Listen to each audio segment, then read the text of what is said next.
40% of Earth's land surface has been converted to agriculture. For conservation biologists, agriculture is often the enemy. The IUCN lists agriculture as a prime threat to biodiversity. However, agriculture need not be a biological desert. 10 years ago, biologists from the Center for Conservation Biology at Stanford University made an important discovery. Wildlife was persisting in the agricultural countryside of southern Costa Rica.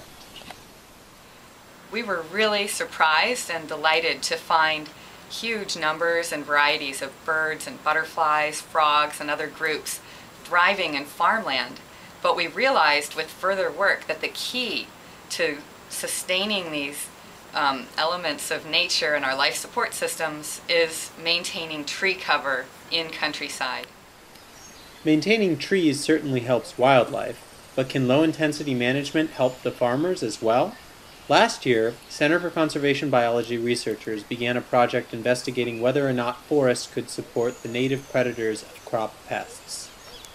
We're at the Rio Negro coffee plantation, and we've started an experiment trying to figure out whether birds and bats are eating insect pests on coffee plantations. And to do this, we keep the birds and the bats off the coffee by constructing these mesh net cages.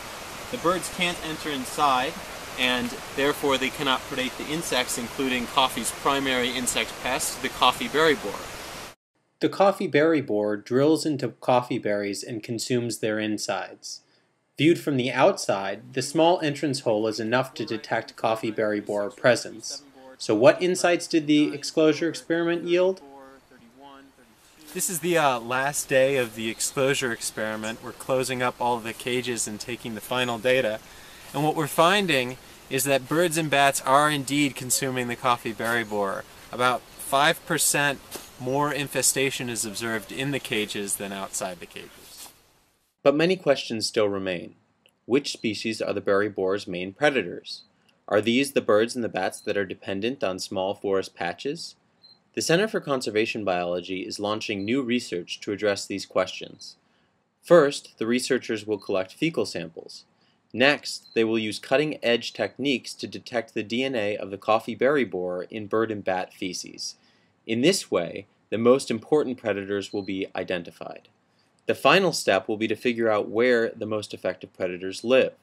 Once these hot spots are identified, researchers will bring this new information to farmers. In the end, farmers will be equipped with the information necessary to improve their yields while simultaneously conserving wildlife. To learn more about the Center for Conservation Biology, visit their website and help support their cause.